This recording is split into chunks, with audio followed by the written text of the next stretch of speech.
Demos furniture, the ultimate Onam fest. ആഘോഷിക്കാം ഈ ഓണക്കാലം ഡിമോസിനൊപ്പം. ഇന്നത്തെ മന്ത്രിസഭാ യോഗത്തിൽ മുണ്ടകൈ ചൂരൽമല പുനരധിവാസ ലിസ്റ്റിലുള്ള ഗുണഭോക്താക്കൾക്ക് 2 ലക്ഷം രൂപ ധനസഹായം അനുവദിക്കുന്നതിന് ആവശ്യമായ അധിക ഫണ്ട് അനുവദിക്കാനും ഉള്ള തീരുമാനം ഇന്നെടുത്തിട്ടുണ്ട്. എല്ലാവർക്കും നേരത്തെ വന്നിരുന്നൊരു നിർദ്ദേശമാണ്. അത് പൂർണ്ണമായി പണം കൊടുത്ത് ഏകദേശം 5 കോടി രൂപയിലധികം കൊടുത്ത് എല്ലാവർക്കും 2 ലക്ഷം രൂപ വീതം നൽകാനുള്ള തീരുമാനമെടുത്തിട്ടുണ്ട്. പിന്നീട് തദ്ദേശ സ്വയംഭരണ വകുപ്പുമായി ബന്ധപ്പെട്ട് PMAY പദ്ധതി നഗരം 2 നടപ്പാക്കുന്നതിനുള്ള ധാരണാപത്രം ഒപ്പുവയ്ക്കാൻ വേണ്ടിയിട്ടുള്ള തീരുമാനമെടുത്തിട്ടുണ്ട്. 3 കേരളത്തിലെ പൊതുമേഖലാ സ്ഥാപനങ്ങളിലെ ജീവനക്കാർക്ക് 2025-26 സാമ്പത്തിക വർഷത്തെ ബോണസ് നൽകുന്നതിനുള്ള മാർഗനിർദ്ദേശങ്ങൾ പുറപ്പെടുവിച്ചിട്ടുണ്ട്. ഏറ്റവും പ്രധാനമായിട്ട് പിന്നീട് നമുക്ക് പറയാനുള്ളൊരു പ്രധാനപ്പെട്ട ഒരു കാര്യം, വിഴിഞ്ഞം അന്താരാഷ്ട്ര തുറമുഖത്ത് നിന്നുള്ള എക്സ്പോർട്ട് ഇമ്പോർട്ട് ചരക്ക് നീക്കത്തിന് 2026 ഓഗസ്റ്റ് 18 തുടക്കം കുറിക്കുകയാണ്. ഇതുവരെ അവിടെ നടന്നിരുന്നത് ട്രാൻസ്ഷിപ്മെന്റും മാത്രമാണ്. ഇതിൽ 60% കണ്ടെയ്നറുകളും മറ്റ് രാജ്യങ്ങളുടേതായിരുന്നു. തുറമുഖത്തിന്റെ നേരിട്ടുള്ള ഗുണഫലങ്ങൾ നമ്മുടെ നാടിന് ലഭ്യമാക്കുന്ന ആദ്യത്തെ പ്രധാന ചുവടുവയ്പ്പാണ് ഈ എക്സിം ചരക്ക് നീക്കം. കസ്റ്റംസ് കമ്മീഷണറേറ്റ് ആവശ്യമായ പബ്ലിക് നോട്ടീസെല്ലാം പുറപ്പെടുവിച്ചു കഴിഞ്ഞു. NHAയുടെ നിർദ്ദേശപ്രകാരം തുറമുഖ റോഡിൽ നിന്ന് NH 66ലേക്ക് താൽക്കാലിക റോഡ് സംവിധാനം പൂർത്തിയാക്കി. നിലവിൽ തിരുവനന്തപുരത്ത് CFS സൌകര്യം ലഭ്യമല്ലാത്തതിനാൽ തുറമുഖത്തിനുള്ളിൽ തന്നെ കസ്റ്റംസ് ബോണ്ടഡ് ഏരിയ സജ്ജീകരിച്ചിട്ടുണ്ട്. ഇതുമായിട്ടുള്ള പ്രവർത്തനങ്ങൾ മുന്നോട്ട് പോവുകയാണ്. പിന്നീട് ഇപ്പോൾ ലോക്സഭ പാസാക്കിയ ഒരു നിയമം, അത് കേരളത്തെ ഗൌരവതരമായി ബാധിക്കുകയാണ്. The mines and minerals development and regulations amendment bill 2026. അത് സംസ്ഥാനങ്ങളുടെ അധികാരം കവർന്നെടുക്കുന്നതും ഫെഡറൽ വ്യവസ്ഥിതിക്ക് വിരുദ്ധവുമാണ്.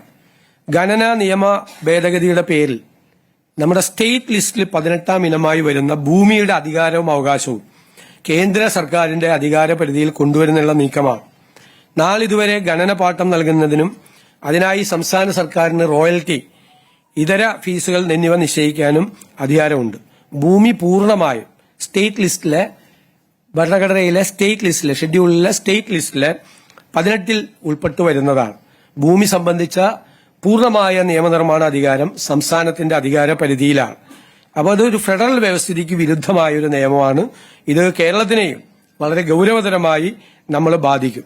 തീരദേശവും വനവും പോലും ഒഴിവാക്കാതെയാണ് മിനറൽ ബെയറിംഗ് ലാൻഡ് എന്ന നിർവചനത്തിലൂടെ സംസ്ഥാനങ്ങളുടെ അധികാര പരിധിക്കുള്ളിൽ കേന്ദ്രം കടന്നുകയറ്റം നടത്തുന്നതിനായിട്ടുള്ള ഭേദഗതി അവതരിപ്പിച്ചിരിക്കുന്നത്.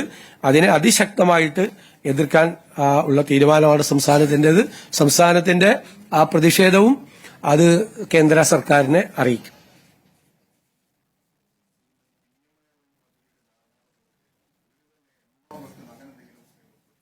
അല്ല, അത് അവരുടെ ഒരു കണ്ടീഷനാണ്, അവർ വെച്ചിരിക്കുന്ന ഒരു കണ്ടീഷനാണ്. ആ കണ്ടീഷൻ അത് ഉണ്ട് അവർക്ക്. ഫോട്ടോ, പ്രധാനമന്ത്രിയുടെ ഫോട്ടോ ഒന്നും വെക്കാനില്ല, ഒരു എംബ്ലം, ഒരു ലോഗോ വെക്കണം എന്ന് പറഞ്ഞിട്ടുണ്ട്.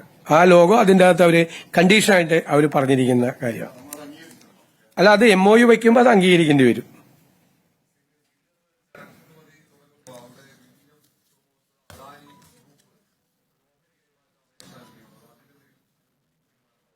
ഇല്ല, തീരുമാനം അതിന് നമ്മളൊരു ചീഫ് സെക്രട്ടറി ആയിട്ടുള്ള ഒരു എംപവേർഡ് കമ്മിറ്റി, ചെയർമാനായിട്ടുള്ള ഒരു എംപവേർഡ് കമ്മിറ്റിയെ അതിന്റെ കാര്യങ്ങൾ പഠിക്കാൻ വേണ്ടി ഏൽപ്പിച്ചിരിക്കുകയാണ്. അവർ റിപ്പോർട്ട് തന്നിട്ടില്ല. അതിപ്പോൾ ഉടനെ കൊടുക്കേണ്ട ആവശ്യമില്ല. അതിന് ഏറ്റവും പ്രധാനപ്പെട്ട ആവശ്യം അതിന്റെ സ്ട്രാറ്റജിക് കാര്യങ്ങൾ, സെക്യൂരിറ്റി ആയിട്ടുള്ള ബന്ധപ്പെട്ട കാര്യങ്ങൾ കേന്ദ്ര സർക്കാരാണ് അനുമതി കൊടുക്കേണ്ടത്.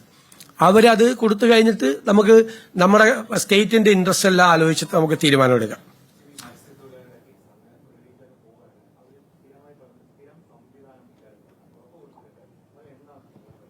അത് നമുക്കൊരു സ്റ്റാൻഡേർഡ് ഓപ്പറേറ്റിംഗ് പ്രൊസീജിയർ വേണം. യഥാർത്ഥത്തിൽ ഇപ്പോൾ ഉള്ളത് പര്യാപ്തമല്ല. കുറച്ചുകൂടി ഫലപ്രദമായി, കുറച്ചുകൂടി ഇന്നത്തെ സാഹചര്യങ്ങളെല്ലാം പരിഗണിച്ചുകൊണ്ട് വളരെ പെട്ടെന്ന് തന്നെ അത് തയ്യാറാക്കാൻ വേണ്ടിയിട്ട് ഫിഷറീസ് ഡിപ്പാർട്ട്മെന്റ് നിർദ്ദേശം കൊടുത്തിട്ടുണ്ട്. അത് ബാക്കി വിദഗ്ധരുമായിട്ട് കൂടി ആലോചിച്ച് ഏറ്റവും പെട്ടെന്ന് തന്നെ ഒരു സ്റ്റാൻഡേർഡ് ഓപ്പറേറ്റീവ് പ്രൊസീജിയർ, ഒരാളെ കാണാതായി കഴിഞ്ഞാൽ, കടലിൽ കാണാതായി കഴിഞ്ഞാൽ അയാളെ രക്ഷപ്പെടുത്തുന്നതിന് വേണ്ടിയിട്ടുള്ള ഓരോ മിനിറ്റ് വെച്ചിട്ടുള്ള കാര്യങ്ങൾ അനുസരിച്ചിട്ടുള്ള സംഭവങ്ങൾ തീർച്ചയായിട്ടും അത് ചെയ്യും.